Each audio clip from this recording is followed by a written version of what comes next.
Hello student, welcome back to sweet Bata 24/7। Class 12th board exam के बाद अब बारी आती है सीयूटी एग्जाम की। हालांकि बहुत सारे जो है बोर्ड्स एग्जाम्स खत्म हो चुके हैं, लेकिन अभी भी सीबीएसई के बोर्ड एग्जाम्स अभी चल रहे हैं, ठीक है। और कॉमर्स ह्यूमैनिटीज़ के अभी बहुत सारे एग्जाम्स बाकी हैं, राइट। लेकिन जिनके एग्जाम हो चुके हैं या जो भी बच्चे क्लास 12th के साथ साथ अपने सीयूटी को प्रिपेयर कर रहे हैं, तो सीयूईटी का एग्जाम देने से पहले आपको वो सभी डाउट्स क्लियर करके जाने होंगे, ताकि आप किसी तरह की कोई भी प्रॉब्लम अपने एग्जाम में फेस ना करें, ठीक है। तो इसके लिए आपको पूरी तरीके से अपडेट रहना है, वो सारी इंफॉर्मेशन जानकर जानी है जो कि आपके अभी दिमाग में चल रही है, जो भी क्वेरी है, जो भी क्वेश्चंस हैं, ठीक है। तो आज के इस वीडियो में स्पेशली ये जो वीडियो है ये ह्यूमैनिटीज स्टूडेंट के लिए, और इसको और भी कोई देख सकता है, क्योंकि यहाँ पर बहुत सारी चीज़ें मैं बेसिक्स भी बताने वाली हूँ। तो आज के इस वीडियो में हम स्टार्टिंग से लेकर के, फॉर एग्जांपल बहुत सारे बच्चों के डाउट्स होते हैं, बहुत सारे बच्चे पूछते हैं, अभी भी पूछते हैं कि मैम सीयूटी एग्जाम क्या होता है, जिन बच्चों को पता नहीं होता, ठीक है। सीयूटी एग्जाम क्या होता है, ठीक है, और इसका एलिजिबिलिटी क्राइटेरिया क्या होता है, क्या ये बहुत इंपॉर्टेंट होता है क्या देना, है ना। और साथ साथ में इसके सब्जेक्ट कॉम्बिनेशंस क्या क्या होते हैं, इसमें कौन कौन सी यूनिवर्सिटीज़ पार्टिसिपेट कर रही हैं, जिसके बिहाफ पर सीयूईटी का स्कोर जो है वो दिखा करके हमें एडमिशन दिया जाता है। इसके अलावा सब्जेक्ट कॉम्बिनेशन के अलावा जो है और भी बहुत सारे क्वेश्चंस होते हैं कि इसकी कट ऑफ कितनी जाती है, किस कॉलेज की या किस यूनिवर्सिटीज़ की कितनी कट ऑफ जाती है, वगैरह वगैरह। ऐसे बहुत सारे क्वेश्चंस, बहुत सारे डाउट्स आपके दिमाग में चल रहे होंगे, है ना। तो इन सभी क्वेश्चंस के आंसर आपको मिलने वाले हैं इस वीडियो के अंदर। आपके सभी के सभी डाउट्स जो हैं क्लियर करने वाली हूँ इस वीडियो के अंदर, इसलिए हर एक चीज़ को बहुत ध्यान से समझना है आपको, ठीक है। और इसको समझने के लिए वीडियो को लास्ट तक देखना है, और अगर आप चैनल पर नए हैं तो चैनल को सब्सक्राइब जरूर करना है, और इस वीडियो को ज़्यादा से ज़्यादा अपने नियर्स तक शेयर भी कर देना है, ताकि एग्जाम से पहले वो सारे डाउट्स आपके क्लियर हो सके जो भी आपके दिमाग में चल रहे हैं। वैसे तो मैं सारे क्लियर कर दूंगी, अगर इसके अलावा भी कोई डाउट है तो आप मुझे कमेंट सेक्शन के अंदर लिखकर बता सकते हैं, इस पर हम एक और वीडियो बना देंगे, ठीक है। तो स्टार्ट करते हैं CUET 2025 all about humanities domain, ठीक है। हालांकि बहुत सारी चीज़ें ऐसी हैं, बेसिक्स हैं, जो कि हर एक जो है स्ट्रीम का स्टूडेंट उसको देख सकता है, ठीक है। तो सबसे पहले हम बात करते हैं व्हाट इज सीयूटी। जैसे कि आपको पता है कि CUET stands for common university entrance test, ठीक है।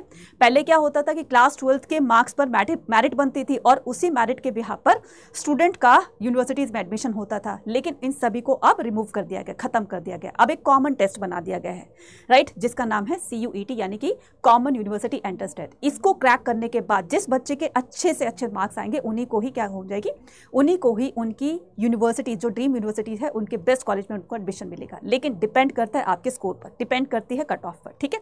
तो ये सारी चीजें बताऊंगी आगे मैं, right. What is CUET, right, हो गया। उसके बाद मैम क्या सीयूईटी देना इंपॉर्टेंट है, कि वाई सीयूटी इज इंपॉर्टेंट। बिल्कुल इंपॉर्टेंट है, क्योंकि इसके बिना तो आपका सेंट्रल यूनिवर्सिटी में एडमिशन भी नहीं होगा। अगर आप सेंट्रल यूनिवर्सिटी के बेस्ट कॉलेज में एडमिशन लेना चाहते हैं तो आपको सीयूटी का स्कोर दिखाना पड़ेगा। इसके अलावा बहुत सारी स्टेट यूनिवर्सिटीज़ हैं, बहुत सारी आपकी प्राइवेट यूनिवर्सिटीज़ हैं, बहुत सारी आपकी ड्रीम यूनिवर्सिटीज़ हैं, बहुत सारे आपके अदर गवर्नमेंट इंस्टीट्यूशंस हैं, जो कि आपको सीयूटी का स्कोर दिखाने के बाद ही आपको एडमिशन देंगे, ठीक है। अब उसके बाद यहाँ पर बारी आती है किसकी, सेंट्रल यूनिवर्सिटीज़ की। तो बहुत सारी सेंट्रल यूनिवर्सिटीज़ है, आप कौन सी यूनिवर्सिटीज़ को टारगेट कर रहे हैं वो भी आप मुझे कॉमेंट सेक्शन के अंदर लिखकर बता सकते हो। तो यहाँ पर अगर आपको सेंट्रल यूनिवर्सिटी या बहुत सारी चीज़ों को जानना है तो आप क्या कर सकते हो, यहाँ पर इन्फॉर्मेशन पे जाओगे, ठीक है। अगर आपको इसका सिलेबस जानना है अपने सब्जेक्ट का, तो आप सिलेबस पे क्लिक करके यहाँ पर सारी चीज़ों को देखो। यहाँ पर सभी सब्जेक्ट के यहाँ पर क्या दिए गए हैं, आपके सिलेबस दिए गए, तो यहाँ से आप अपना सिलेबस भी डाउनलोड कर सकते हो। इसके अलावा अगर मैं यूनिवर्सिटीज़ की बात करूँ तो यहाँ पर यूनिवर्सिटीज़ भी बहुत सारी दी हुई हैं। सेंट्रल यूनिवर्सिटीज़ है, स्टेट यूनिवर्सिटी है, डीम्ड यूनिवर्सिटी है, प्राइवेट यूनिवर्सिटी है, और अदर गवर्नमेंट इंस्टीट्यूशंस हैं, ठीक है। तो ये सारी की सारी चीज़ें, जिस भी आप यूनिवर्सिटी को टारगेट करने जा रहे हो, आप उसकी पर्टिकुलर वेबसाइट पर जाकर के सारी चीज़ों को जान सकते हो। ये सारी की सारी आपकी क्या है, ये सारी की सारी आपकी सेंट्रल यूनिवर्सिटीज़ हैं, ठीक है। इसके अलावा स्टेट में भी जा सकते हो, यहाँ पर ये स्टेट यूनिवर्सिटीज़ हैं, ठीक है। ये सारी की सारी आपकी स्टेट यूनिवर्सिटीज़ हैं। इसके अलावा आपकी डीम्ड यूनिवर्सिटी है, और other private university and other government institution, ठीक है। इसके अलावा अब हम बात करते हैं किसकी, अब हम बात करते हैं अपने नेक्स्ट टॉपिक की, जो है स्कीम ऑफ एग्जामिनेशन, यानी कि सीयूटी का एग्जाम कैसा होता है। सबसे बड़ा क्वेश्चन है स्टूडेंट का कि सीयूटी का एग्जामिनेशन कैसा होता है। बहुत सारे बच्चे ड्रॉपर हैं, उनको पता होगा ऑलरेडी, और बहुत सारे बच्चे ऐसे भी हैं जो कि फर्स्ट टाइम सीयूटी का एग्जाम देने जा रहे हैं। तो उनको वो सभी चीज़ें जानकर जानी है, ताकि आप अपने एग्जाम में कोई भी प्रॉब्लम फेस ना कर सको, ठीक है। तो रजिस्ट्रेशन जो है, रजिस्ट्रेशन इसके ऑनलाइन होते हैं, ठीक है। और यहाँ पर आपको कहाँ पर क्लिक करना है, CUT.NTA.nic.in पर क्लिक करना है, तो वहाँ पर रजिस्ट्रेशन फॉर्म ओपन होगा आपका, वहाँ पर आप उसको फिल कर सकते हैं। टोटल सब्जेक्ट 37 दिए गए हैं, ठीक है, और जिसमें कि आपके 37 टोटल सब्जेक्ट्स है, राइट, जिसमें आपकी 13 लैंग्वेज और 23 डोमेन है और एक आपका GAT है। GAT stand for general aptitude test, पहले इसका नाम GT रखा गया था, ठीक है, अब इसका नाम चेंज कर दिया गया। इसके अलावा आपके क्वेश्चन पेपर का मीडियम कैसा होना चाहिए, तो ये आप 13 लैंग्वेज में से कोई भी लैंग्वेज चूज कर सकते हैं, सारी लैंग्वेज आपको यहाँ पर दी गई है। सिलेबस मैंने अभी बताया कि सिलेबस आप चेक कर सकते हैं, जो भी आपका डोमेन सब्जेक्ट है उसके सिलेबस आपको वहाँ पर वेबसाइट पर मिल जाएंगे। इसके अलावा choice of the test paper, ठीक है, अभी आपको choice of the test paper, तो लास्ट ईयर तक आप 6 सब्जेक्ट्स को चूज कर सकते थे, लेकिन इस बार आपके 5 सब्जेक्ट्स ही आप चूज कर सकोगे, ठीक है। अगर मैं वेरी फर्स्ट की बात करूँ 2022-23 की, ठीक है, तो वहाँ पर क्या होता था कि 10 सब्जेक्ट्स आप फिल कर सकते थे, राइट, लेकिन धीरे धीरे ये रिड्यूस कर दिए गए। लास्ट ईयर तक 6 थे, लेकिन इस बार ये 5 कर दिए गए हैं, ठीक है, including language and general aptitude test. तो इसमें आपका GAT भी हो जाएगा, प्लस आपका लैंग्वेज भी हो जाएगा, और प्लस आपके 3 डोमेन्स भी हो जाएंगे। तो टोटल आपको 5 से ज़्यादा आपको फिल नहीं करने हैं, ठीक है। उसके बाद मार्किंग स्कीम होती है, तो हर एक क्वेश्चन कैरी करेगा आपका, सही क्वेश्चन कैरी करेगा आपका 5 मार्क्स, नेगेटिव मार्किंग है, गलती से अगर आप तुक्का भी लगा दिया और वो गलत हो गया तो -1 में हो जाएंगे। इसलिए अपनी स्पीड और एक्यूरेसी दोनों पर आपको काम करना होगा। उसके बाद आपको मोड ऑफ एग्जामिनेशन, ये कंप्यूटर बेस्ड होता है, ठीक है। बहुत सारे बच्चे बोलेंगे मैडम हमें तो कंप्यूटर चलाना ही नहीं आता है। भाई कुछ नहीं करना आपको, वहाँ पर एग्जामिनर्स होंगे, आपको सारा गाइड करते रहेंगे, कुछ नहीं है ना, बहुत ईजी है, तो वो भी हम आपको बता देंगे। टोटल क्वेश्चन जो है वो आपको 50 क्वेश्चन दिए जाएंगे, और हर एक क्वेश्चन को करना कंपल्सरी होगा, मतलब सारे क्वेश्चंस आपको करने हैं, कोई भी स्किप नहीं करना है। लास्ट ईयर तक जो थे वो 40 क्वेश्चंस आपको अटेम्प्ट करने होते थे आउट ऑफ 50 में से, लेकिन इस बार आपको सारे के सारे अटेम्प्ट करने हैं, राइट। उसके बाद ड्यूरेशन है कि 50 क्वेश्चंस को आपको 60 मिनट्स के अंदर आपको सॉल्व करना है, यानी कि 1 घंटा आपको दिया जाएगा, राइट। उसके बाद डिपेंड करता है, ये शिफ्ट जो है डिपेंड करती है किस पर, कि नंबर ऑफ कैंडिडेट्स अगर ज़्यादा हैं, ठीक है, या जिस भी सब्जेक्ट के अंदर ज़्यादा रजिस्ट्रेशन हुए हैं, तो वो डिपेंड करेगा कि उनको शिफ्ट वाइज एग्जाम कंडक्ट करवा दिया जाए, ठीक है। अब हम बात करेंगे किसकी, इन्फॉर्मेशन ऑफ द एग्जामिनेशन। तो ये कुछ ऐसी इंफॉर्मेशन है जो कि आपको बिल्कुल जाननी चाहिए, और कहीं पर नोट करो तो उसको नोट कर लो। CUET के एप्लीकेशन फॉर्म है जो है 1 मार्च 2025 से स्टार्ट हो गए हैं, और इसकी लास्ट डेट जो है 22 मार्च 2025 है। लेट सबमिशन के साथ आप 23 मार्च 2025 को क्या कर सकते हैं, इसको सबमिट कर सकते हैं। करेक्शन ऑफ विंडो, जो भी आपकी फॉर्म भरते टाइम में गलतियां हो गई होंगी तो करेक्शन विंडो ओपन की जाती है ना, 2 दिन के लिए ओपन की जाएगी आपकी, कब, 24 मार्च 2025 से लेकर के 26 मार्च 2025 तक, ठीक है। उसके बाद announcement of the city examination, तो ये आपको क्या करना है, जल्दी ही बता दिया जाएगा, ठीक है, लेटर ऑन द वेबसाइट पर ये आपको बता दिया जाएगा, राइट। उसके बाद जब ये एडमिट कार्ड आएगा तो वो भी आपको वेबसाइट से ही डाउनलोड करना है, ठीक है, अपना एप्लीकेशन वगैरह जो भी उसमें फॉर्मेलिटी होगी उसको फिल करके। ड्यूरेशन जो होगी, डेट ऑफ एग्जामिनेशन होगी वो आपकी 8 मई से स्टार्ट होंगे, ठीक है, आपके एग्जाम, और 1 जून तक चलेंगे। उसके बाद display of the recorded responses, answer की इसकी कब आएगी, आंसर की भी आपको वेबसाइट पर दे दी जाएगी। उसके बाद जो है वेबसाइट क्या है, वेबसाइट आपकी यहाँ पर दी हुई है, ठीक है। डिक्लेरेशन ऑफ द रिजल्ट कब डिक्लेयर किया जाएगा ये भी आपको साइट पर बता दिया जाएगा, ठीक है। उसके बाद क्वेश्चन पेपर का पैटर्न क्या होता है, जैसे कि मैंने बताया कि आपको 50 क्वेश्चन में से 50 क्वेश्चन ही करने, यानी कि all the questions are compulsory, right. उसके बाद हर एक करेक्ट क्वेश्चन कैरी करेगा आपका 5 मार्क्स, ठीक है, नेगेटिव मार्किंग है -1 मार्क्स। उसके बाद आपका टोटल 250 मार्क्स का होगा इस बार, ठीक है, लास्ट ईयर तक 200 मार्क्स का था। इसके अलावा, ठीक है, आपको 60 मिनट्स दी जाएंगे 50 क्वेश्चन को सॉल्व करने के लिए, इसलिए आपको क्या करना है, स्पीड और एक्यूरेसी दोनों पर काम करना है, ठीक है। चलिए नेक्स्ट बात करते हैं एडमिशन की। तो CUET is through the admission is through the CUET UG exam. तो आपका जो यूनिवर्सिटीज़ के अंदर एडमिशन होगा, ठीक है, कॉलेजेस में एडमिशन होगा, वो आपके CUET के स्कोर पर ही आपका एडमिशन लिया जाएगा। उसके बाद इसकी एलिजिबिलिटी क्राइटेरिया क्या होता है कि pass class 12th from the single recognised board, ठीक है, appeared in the CUET for the same subject as chosen in the class 12th। देखो यहाँ पर सुनने में आया तो बहुत सारे बच्चों का डाउट है कि मैम मैं जो है जो मेरे क्लास 12th में, क्या इसके अलावा भी मैं सब्जेक्ट दे सकता हूँ, अदर सब्जेक्ट फिल कर सकता हूँ। तो अभी आपको वही करना है, अभी ग्रीन सिग्नल नहीं आया है इसका, ठीक है। जो भी आपके क्लास 12th बोर्ड एग्जाम में जो भी आपके डोमेन थे उसी से ही आपको CUET का एग्जाम भी देना है, ठीक है। उसके बाद यहाँ पर बात करते हैं सब्जेक्ट कॉम्बिनेशन की, राइट। तो सब्जेक्ट कॉम्बिनेशन के लिए हम यहाँ पर सबसे पहले बात करेंगे कि फॉर एग्जाम्पल कि मान लो किसी बच्चे को BA ऑनर्स इंग्लिश में करना है, तो उसको कौन कौन से सब्जेक्ट आपको फिल करने पड़ेंगे, आपको सब्जेक्ट कॉम्बिनेशन वहाँ पर फिल करने पड़ेंगे। इंग्लिश फ्रॉम लिस्ट ए, ठीक है, यहाँ पर 3 लिस्ट दी होती हैं, ठीक है।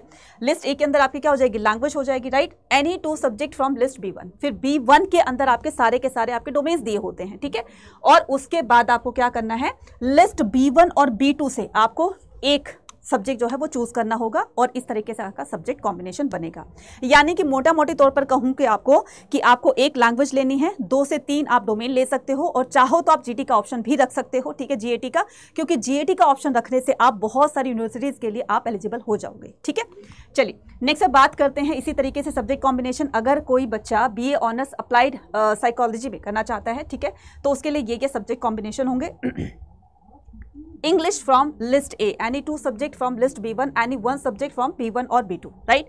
तो ये क्या है आपका BA ऑनर्स अप्लाई साइकोलॉजी में, राइट। उसके बाद है आपका BA ऑनर्स इकोनॉमिक्स में अगर कोई बच्चा करना चाहता है, ठीक है, अगर ऑनर्स है ये, राइट, तो BA ऑनर्स इकोनॉमिक्स करना चाहता है तो कैंडिडेट को क्या करना होगा, 1 लैंग्वेज सेलेक्ट करनी होगी, उसके पास मैथमेटिक्स या अप्लाइड मैथमेटिक्स में से एक होना चाहिए, any 2 subject out of which 1 should be from list B1, ठीक है। तो B1 में से क्या होना चाहिए आपका, कोई भी एक सब्जेक्ट होना चाहिए, ठीक है। उसके बाद any 2 subject out of which 1 should be from B1, तो आपका एक लैंग्वेज हो गई, मैथमेटिक्स या अप्लाइड मैथमेटिक्स में से एक हो गया, ठीक है, और जो आपके डोमेन्स हैं उसमें से आपको 2 चूज करने हैं। क्लियर हो गया। चलिए उसके बाद आपका आ जाएगा क्या, BA ऑनर्स ज्योग्राफी। अगर आप ज्योग्राफी से ऑनर्स करना चाहते हैं तो आपके सब्जेक्ट कॉम्बिनेशन सेम होंगे, एक लैंग्वेज होगी, ठीक है, फिर आपके 2 से 3 जो है डोमेन होंगे, चाहो तो आप जीएटी भी ऑप्शन में रख सकते हो, ठीक है। उसके बाद यहाँ पर करेंगे हिंदी पत्रकारिता। हिंदी पत्रकारिता में भी आपके सेम सब्जेक्ट कॉम्बिनेशन होंगे जो अभी हमने पीछे किए हैं, ठीक है। उसके बाद अच्छा इसमें एक और ऑप्शन दिया हुआ है क्या, एक और ऑप्शन ये दिया हुआ है यहाँ पर कॉम्बिनेशन सेकंड, ये तो कॉम्बिनेशन 1 है, सेकंड कॉम्बिनेशन क्या है कि हिंदी फ्रॉम लिस्ट ए और सेक्शन 3 यानी कि जीएटी भी आप कर सकते हो फ्रॉम CUET जनरल टेस्ट, ठीक है। चलिए उसके बाद यहाँ पर सब्जेक्ट आता है आपका हिस्ट्री ऑनर्स करना चाहते हो तो सेम आपके सब्जेक्ट रहेंगे, 1 लैंग्वेज रहेगी, 2 से 3 आपके डोमेन रहेंगे, चाहो तो आप जीएटी भी रख सकते हो, राइट। उसके बाद यहाँ पर BA honours humanities and the social science, programme specific eligibility. अगर यहाँ पर कोई प्रोग्राम की तरफ जाना चाहता है, प्रोग्राम स्पेसिफिक की तरफ जाना चाहता है तो यहाँ पर देखिए सब्जेक्ट कॉम्बिनेशन दिया हुआ है, एनी 1 लैंग्वेज लिस्ट A1, ठीक है, कोई भी लैंग्वेज चूज करोगे, any 2 subject from list B1, ठीक है, जो भी आपके डोमेन होंगे, ठीक है, 2 सब्जेक्ट्स वहां से लेने हैं, plus any 1 subject from either list B1 और B2, ठीक है, या तो आप B1 से कोई भी सब्जेक्ट ले सकते हैं, B2 से कोई भी सब्जेक्ट ले सकते हैं। तो ये आपके लिए ह्यूमैनिटीज और सोशल साइंस के लिए होगा, ठीक है। Next programme specific eligibility. अगर कोई बच्चा जर्नलिज्म, ठीक है, BA ऑनर्स जर्नलिज्म से करना चाहता है तो उसके लिए ध्यान से देखना, उसके लिए एलिजिबिलिटी क्राइटेरिया क्या होगा, candidate must appear in CUET any of the following subject combination. तो फर्स्ट कॉम्बिनेशन क्या है, इंग्लिश फ्रॉम लिस्ट 1, स्पेसिफाई कर दिया है इंग्लिश को, English from list A plus any 2 subject from list B1, कोई भी आपके पास 2 डोमेन होने चाहिए, ठीक है, plus any 1 subject from either list B1 और B2, जो हमने पहले सब्जेक्ट किए थे सेम वही जर्नलिज्म के लिए। उसके बाद यहाँ पर सेकेंड कॉम्बिनेशन भी है कि इंग्लिश फ्रॉम लिस्ट A1 और आपके पास जीएटी होना चाहिए, तो एक लैंग्वेज और जीएटी होना चाहिए, ठीक है, ये दूसरा कॉम्बिनेशन है आपका। इसके अलावा अगर कोई बच्चा मल्टीमीडिया एंड मास कम्युनिकेशन में BA ऑनर्स करना चाहता है तो उसके लिए क्या करना है, उसके लिए भी यहाँ पर बताया गया है कि एनी 1 लैंग्वेज, इसमें स्पेसिफाई नहीं किया कि इंग्लिश लेनी है हिंदी लेनी है, कोई भी एक लैंग्वेज कर सकते हो आप, ठीक है। उसके अलावा any 1 subject from either B1, ठीक है, तो एक सब्जेक्ट आप क्या कर सकते हो, एक डोमेन लेना है आपको, एक लैंग्वेज लेनी है, उसके अलावा और B2, ठीक है, B2 प्लस क्या है, B2 प्लस सेक्शन 3 यानी कि CUET के लिए आपको क्या करना होगा, जनरल टेस्ट देना होगा। तो यहाँ पर आपको 3 सब्जेक्ट कॉम्बिनेशन बताए हैं, एक लैंग्वेज, एक आपका डोमेन और तीसरा क्या हो जाएगा, GAT, यानी कि किसके लिए, मल्टीमीडिया और मास कम्युनिकेशन के लिए, right. Merit will be based on the CUET score. Merit तब बनेगी जब आपका CUET का स्कोर अच्छा है, तो जिस बच्चे के स्कोर अच्छा आएगा बच्चा वही जो है वो बेस्ट कॉलेज में उसका एडमिशन हो सकता है, ये ध्यान रखना, ठीक है। नेक्स्ट आता है हमारे पास क्या, BA honours sociology. BA honours sociology में भी सेम वही सब्जेक्ट कॉम्बिनेशन है, आपका एक लैंग्वेज हो गया, 2-3 डोमेन हो गए आपके, और क्या करोगे, और B1 और B2 में से कोई भी एक सब्जेक्ट चूज कर सकते हो, ठीक है। इसके अलावा प्रोग्राम स्पेसिफिक एलिजिबिलिटी क्राइटेरिया क्या होगा, सब्जेक्ट कॉम्बिनेशन BA प्रोग्राम। अगर आप BA प्रोग्राम की तरफ जाना चाहते हैं तो candidate must appear in the CUET in any 1 of the following language, following combination. Combination 1 क्या कहता है कि any 1 language from list A, ठीक है। उसके बाद एनी 2 सब्जेक्ट फ्रॉम B1, कोई भी 2 डोमेन लेने हैं। उसके बाद any 1 subject from either list B1 और B2, सेम वही है, ठीक है। उसके अलावा कॉम्बिनेशन 2 क्या कहता है कि any 1 language list A1, any 1 subject from either B1 और B2 प्लस आपका GAT होगा, ठीक है। तो आपको क्या करना है, आपको एक लैंग्वेज और उसके अलावा एक आपको डोमेन और साथ में आपको जीएटी रखना है, ठीक है। इसके अलावा BA programme combination where the mathematics, अब इसके अलावा क्या कह रहा है कि BA programme combination where the mathematics, static और the computer applications, computer science is one of the 2 core discipline, it is the mandatory that candidate must have studied and pass in the mathematics in class 12th examination, ठीक है। इसके अलावा ये आपके subject जो है core हैं वो सब्जेक्ट कॉम्बिनेशन आपके होने चाहिए, right. Similarly, where a language is being offered as one of the 2 discipline, the candidate must have working the knowledge of that particular language. तो आपको उस particular language की knowledge होनी चाहिए ताकि आप इसकी तरफ बढ़ सके। क्लियर हो गया? चलिए उसके बाद यहाँ पर बढ़ते हैं आगे, पेपर मार्किंग स्कीम। अब ये पेपर मार्किंग स्कीम क्या होती है कि करेक्ट आंसर आपका 5 मार्क्स कैरी करेगा, इनकरेक्ट आपका -1 करा देगा, unanswered mark for the review no marks. अब आपको जो भी आपके स्क्रीन पे दिखाई देगा, है ना, तो वहां पर बहुत तरीके के आपको क्या करने होंगे, वहां पर बहुत तरह के आपको कलर्ड बॉक्सेस दिखाई देंगे, है ना। तो एक एक कलर बॉक्सेस को जानते हैं, तो ये तो आपका क्लियर हो गया, ये भी आपका क्लियर हो गया। अनआंसर और the mark for the review no marks, अगर आपने किसी क्वेश्चन को कहा कि मैं इसको बाद में करूंगा, उसको आपने स्किप कर दिया, तो याद रखना टाइम हो जाएगा, तो आपने वो नहीं किया तो उसके मार्क्स नहीं दिए जाएंगे, ठीक है। अनआंसर्ड और द मार्क फॉर रिव्यू, तो अगर आपने किसी क्वेश्चन के आंसर को, मतलब जो भी ऑप्शन होता है, आप मार्क्ड फॉर व्यू पर जब आपने क्लिक कर दिया, वहां पर आपका ऑप्शन दिया होगा, तो उस सिचुएशन में आपको मार्क्स नहीं दिए जाएंगे, इस बात का ध्यान रखना। If more than 1 option is found to be correct, अगर मान लो किसी क्वेश्चन के अंदर ऐसा कुछ आता है कि एक से ज्यादा ऑप्शंस ठीक हैं, ठीक है, +5 मार्क्स विल बी गिवन, तो आपको उस सिचुएशन में +5 मार्क्स दिए जाएंगे, ठीक है, अगर एक से ज्यादा ऑप्शन ठीक हैं तो, ठीक है, उस सिचुएशन में। But it will be given to student who marked any option, लेकिन ये तब दिए जाएंगे अगर मान लो कोई स्पेसिफिक क्वेश्चन है, उस क्वेश्चन के अगर मान लो 4 में से 2 ऑप्शन सही हैं और उस बच्चे ने किसी एक क्वेश्चन के आंसर को सही किया, यानी किसी एक ऑप्शन उसको लग रहा है कि ये दोनों ठीक है और उसने एक को भी ठीक कर दिया, तो उस बच्चे को मार्क्स मिलेंगे। अगर किसी ने कुछ भी नहीं किया कि यार इसमें तो 2 आंसर दे गए, चलो इसको छोड़ो, तो मार्क्स नहीं मिलेंगे, इस बात का ध्यान रखना। उसके बाद if all the options are found to be correct, अगर सारे क्वेश्चंस के आंसर जो है वो सही है तो भी +5 मिलेंगे, लेकिन will be given but awarded to all the, ठीक है, awarded who all have attempt to be question. लेकिन एक बात याद रखना, जो बच्चा क्वेश्चन को अटेम्प्ट करेगा उसी को उस सिचुएशन में मार्क्स मिलेंगे, नहीं तो नहीं मिलेंगे। इसके अलावा if none of the option is found correct, अगर कोई भी करेक्ट ऑप्शन नहीं है, उसके अंदर ऑप्शंस दिए हुए हैं उनके अंदर कोई भी ऑप्शन सही नहीं है, and question is founded wrong, अगर क्वेश्चन गलत है, एनटी की तरफ से वो गलत बनाया गया है, देन ऑल द कैंडिडेट, तब उस सिचुएशन में सभी बच्चों को, सभी कैंडिडेट्स को मार्क्स दिए जाएंगे, वो भी पूरे +5। तो marks candidate will be awarded but question should be attempt, लेकिन हर एक सिचुएशन में क्वेश्चन को अटेम्प्ट करना जरूरी है, इसलिए इसको स्किप मत कीजिएगा, ठीक है। उसके बाद आता है हमारे पास कंपटीशन इन CUET UG। अगर मैं बात करूं यहाँ पर 2022 की, तो 2022 में नंबर ऑफ रजिस्ट्रेशन इतने हुए थे, फाइनल सबमिशन इतने हुए थे, 23 में इतने हुए थे, 24 में इतने हुए थे। अगर मैं मोटा मोटी तौर पर अभी तक की बात करूं, 2025 में रजिस्ट्रेशन जब से ओपन हुए और अब तक जो है वो 13 लाख मतलब समथिंग कुछ जो है वो इतने स्टूडेंट जो हैं वो क्या कर चुके हैं, अपने फॉर्म भर चुके हैं, ठीक है। अब फाइनल कितना होगा वो तो आपको पता बाद में चलेगा, ठीक है।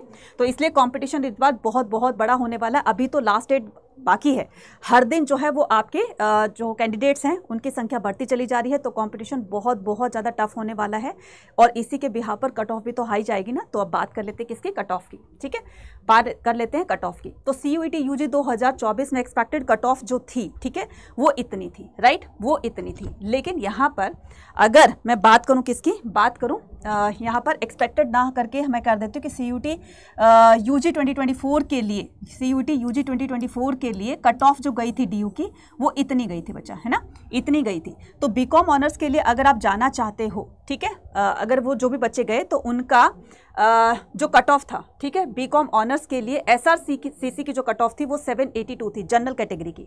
इसके अलावा साइकोलॉजी थी, साइकोलॉजी जो है ऑनर्स के लिए 795 जनरल कैटेगरी के लिए, राइट, किसके लिए, SRCC के लिए। इसके अलावा BBA और BMS के लिए 558 से लेकर के 620 SSB यानी कि शहीद Sukhdev college of business studies. इसके अलावा बीकॉम ऑनर्स 70 से लेकर के और 800, ये लास्ट ईयर की है जबकि 800 में हुआ था, ठीक है। उसके अलावा बीए ऑनर्स की बात करते हैं तो बीए ऑनर्स में 750 प्लस गया था रामजस कॉलेज के लिए, ठीक है। इसके अलावा यहाँ पर हम बात करते हैं किसकी, बात करते हैं कुछ और यहाँ पर कोर्सेज की और कोर्सेज के कट ऑफ की, ठीक है, कोर्सेज के कट ऑफ की, राइट। तो बीए ऑनर्स जो है पोल साइंस के लिए जो कट ऑफ गई, ठीक है, इस बार जो कट ऑफ होने वाली है वो आपकी होने वाली है, ठीक है, कितनी होने वाली है, इस बार जो कट ऑफ होने वाली है आपकी पॉलिटिकल साइंस ऑनर्स के लिए 975 से लेकर के, ठीक है, और 985 से लेकर के और आपके 95 तक, ठीक है। ये होने वाली आपकी किसके लिए, ये मिरांडा हाउस के लिए होने वाली है। तो मिरांडा हाउस की कट ऑफ जो है बहुत बहुत ज़्यादा जाती है, तो इस चीज़ को ध्यान रखिएगा, ठीक है। या मैं इसको ऐसे भी कर सकती हूँ कि अगर मान लो मिनिमम ये एक्सपेक्टेड है बच्चा, ठीक है, ये एक्सपेक्टेड है, तो 975 से लेकर के 85 जनरल कैटेगरी के लिए मिरांडा हाउस के लिए, जो कि गर्ल्स के लिए बहुत अच्छा कॉलेज ये माना जाता है। उसके बाद इकोनॉमिक्स ऑनर्स के लिए, ठीक है, 950, ठीक है, ये आपके इकोनॉमिक्स ऑनर्स की तरफ जो बच्चे जाना चाहते हैं तो वो कम से कम उसको 1000 में से 950 प्लस आपको लाना होगा, ठीक है, हिंदू कॉलेज के लिए। उसके बाद बीए ऑनर्स पॉलिटिकल साइंस में अगर आप करना चाहते हो और हिंदू हंसराज और सेंट स्टीफन या किरोरी मल के लिए जाना चाहते हो तो आपकी इतनी कट ऑफ आपको, इतनी तक आपको लेवल को टच करना होगा, तब जाकर आप जो है थोड़ा सा एक्सपेक्ट कर सकते हो। देखो बच्चा, मैं फिर कह रही हूँ ये एक्सपेक्टेड है, ये एक बिल्कुल जो सही मायने में कि भाई इतना ही लाना है आपको, ऊपर नीचे हो भी सकता है, 50-60 नंबर ऊपर नीचे हो भी सकते हैं, ठीक है। तो आपको क्या करना है, इस पर ध्यान देना है। तो मतलब एक ये अजम्पशन किया गया है कि आपको इतने तक पहुंचना है ताकि आप जो है वो सेफ जोन में रहें, ठीक है। उसके बाद यहाँ पर हम बात करेंगे किसकी, बात करेंगे हम यहाँ पर CUET के लास्ट ईयर की कट ऑफ की, ठीक है। लास्ट ईयर कट ऑफ ये थी बच्चा, बीकॉम ऑनर्स के लिए इतनी थी, ठीक है। उसके बाद 800 में से, राइट। उसके बाद साइकोलॉजी ऑनर्स के लिए इतनी थी, जनरल कैटेगरी के लिए BBA BMS के लिए इतनी थी, जनरल कैटेगरी के लिए बीकॉम के लिए, बीकॉम ऑनर्स के लिए इतनी थी, ठीक है। उसके बाद BA ऑनर्स के लिए इतनी थी, ठीक है। ये कॉलेजेस के नाम है, राइट। इसके अलावा यहाँ पर हम BHU की बात कर लेते हैं। दो बड़ी यूनिवर्सिटी जिसको बच्चे मैक्सिमम बच्चे टारगेट करते हैं, दिल्ली यूनिवर्सिटी और BHU, ठीक है, बनारस हिंदू यूनिवर्सिटी, राइट।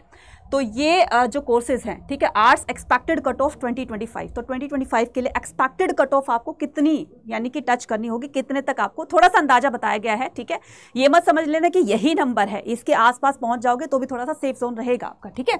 तो कैटेगरी है यहाँ पर, ठीक है, कैटेगरी है आपकी जनरल, EWS, OBC और ST और SC, ठीक है। तो यहाँ पर जो आपका एक तरीके से जो भी बच्चा 650 में से अगर एग्जाम दे रहा है तो उसको कम से कम जनरल कैटेगरी वालों को 492 प्लस आपको मार्क्स लेने होंगे, ठीक है। EWS वालों को 480 प्लस मार्क्स लाने होंगे, OBC वालों को 480 प्लस लाने होंगे, मेन कैंपस की बात कर रही हूँ मैं, राइट। उसके बाद ST के लिए 460 प्लस लाने होंगे और उसके बाद SC जो है वो 460 प्लस आने होंगे। तो ये आपको पता होना चाहिए। अगर कोई बच्चा 600 में से एग्जाम दे रहा है, 425 प्लस, 420 प्लस, 420 प्लस, 380 प्लस और 375, 350 का अगर कोई एग्जाम दे रहा है, ठीक है, तो उसको 275 प्लस के आसपास लाना होगा, 265, 265, 240 और 240, ठीक है। ये बच्चा ये एक्सपेक्टेड है, इस तक पहुंच जाओगे तो आप अपने आप को मानना कि आप सेफ जोन में हो, ठीक है। और फिर अगर आप इन दोनों यूनिवर्सिटी को टारगेट कर रहे हो, है ना, और यहाँ तक आप पहुँचना चाहते हैं, इस कट ऑफ तक अपने मार्क्स आप लाना चाहते हैं, तो आपको उसके लिए एक बेहतरीन तरीके की आपको प्रिपरेशन करनी होगी।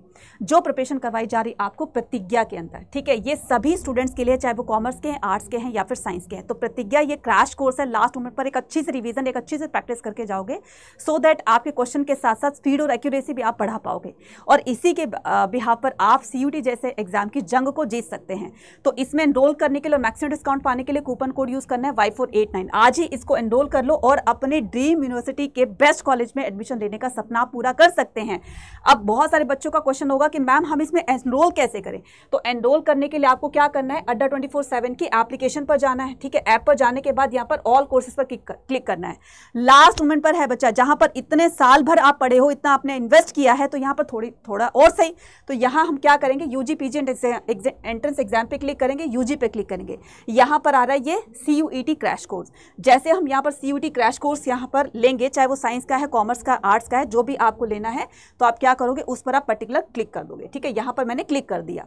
जैसे क्लिक करेंगे यहाँ पर बाय नाउ का ऑप्शन होगा। बाय नाउ पर ऑप्शन पे क्लिक करने के बाद यहाँ पर कूपन कोड लगाएंगे, क्या कूपन कोड लगाएंगे यहाँ पर Y489। क्या करेंगे, Y489, इस कूपन कोड को अप्लाई करेंगे और अप्लाई करते ही ये कोर्स जो है वो आपका इतने का रह जाता है, ठीक है।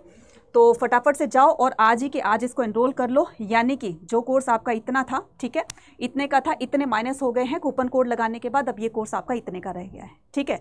तो लास्ट मोमेंट पर रिस्क मत लीजिए, ठीक है, एक अच्छी से प्रिपरेशन लेकर जाइए और अपने सपने को पूरा कीजिए। इसके अलावा अगर आपके कोई भी डाउट है तो वो भी आप मुझे कॉमेंट सेक्शन कर लिखकर बता सकते हैं, ठीक है। Thank you very much and all the very best.